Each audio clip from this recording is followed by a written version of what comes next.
एक बार की बात है, रतनपुर नाम के गांव में मीठी अपने पिताजी उमेश और सौतेली माँ रमा के साथ रहती थी। उसकी सौतेली माँ उससे बहुत काम करवाती। मीठी, कुएं से पानी लेकर आओ। हाँ माँ, अभी लाती हूँ। रास्ते में धूप से बचने के लिए वो एक लीची के पेड़ के नीचे खड़ी हो गई। तभी उसका ध्यान लीची के पेड़ की तरफ गया। लगता है इसको पानी की जरूरत है। मैं आज इसमें थोड़ा पानी जरूर डालूंगी।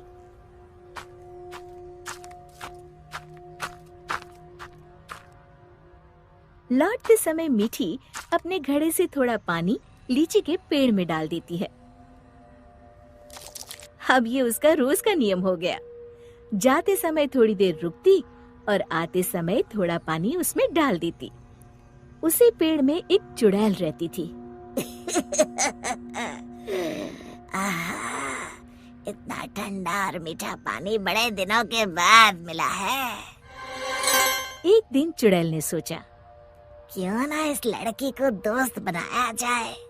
बहुत दिनों से मैंने कोई इंसान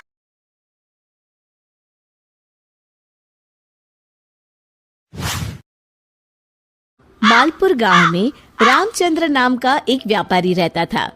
उसकी कपड़ों की दुकान थी और उसकी दुकान पर 3 नौकर थे। मोनू, तुम अपने घर गए थे ना?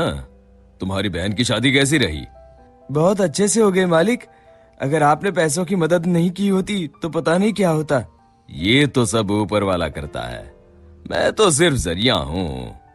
रामचंद्र बहुत दयालु था और सबकी मदद किया करता था। मोनू भाई, सेठ जी कितने अच्छे हैं। मुझे भी माँ के इलाज के लिए कुछ पैसे चाहिए। मदद नहीं, बस एडवांस दिलवा दीजिए ना। अरे तुम खुद ही कह दो ना सेठ जी से, सेठ जी मना नहीं करेंगे। सबको इतनी आसानी से पैसे देते हैं?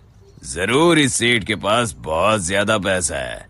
अगर मैं कभी कुछ चुरा लूं तो इस सेठ को पता भी नहीं चलेगा और मैं माला माल हो जाऊंगा। एक दिन रामचंद्र जी को हाथ में चोट लग जाती है। उनका हाथ सूज जाता है तो वो अपनी हीरे की नई अंगूठी उतारकर दराज में रख देते हैं और भानु वो देख लेता है। अब तेरी किस्मत बदलने वाली है भानु बेटा। अगर ये हीरे की अंगूठी तेरे हाथ लग गई ना तो ये लहंगा होती है। विशाखा अपने ससुराल में बहुत खुश होती है। एक बार विशाखा उदास बैठी होती है तो उसकी सास उसे आकर पूछती है, अरे बहू, तू इतनी शांत क्यों बैठी है? क्या हुआ बेटा? कुछ नहीं माँ जी, घर की याद आ रही थी। एक काम करना बेटा, अपनी छोटी बहन को बुला ले, तेरा मन भी लग जाएगा है? विशाखा ये सुनकर खुश हो जाती है और अपनी बहन शिखा को फोन करके बुला लेती है।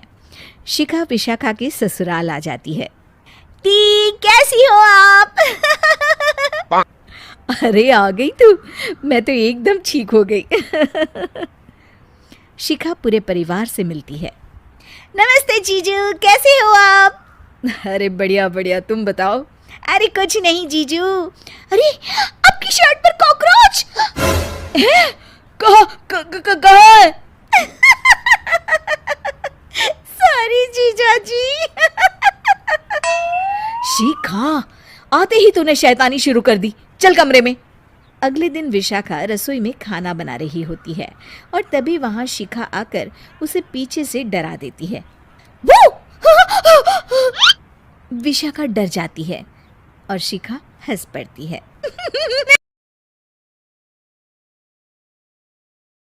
कोई भी सवाल पूछो फट से जवाब दे देती थी। अरे भाई, उसके जवाब से तो गूगल भी पीछे रह जाता था। और इसलिए कम से कम सुमित्रा जी के घर में तो किसी को भी गूगल की जरूरत ही नहीं पड़ती थी। जब भी घर में कोई बात चलती, कोई कुछ भी कहता तो अमृता फट से कह देती, ये तो मेरे साथ भी हुआ था, मुझे इसके बारे में सब मालूम है।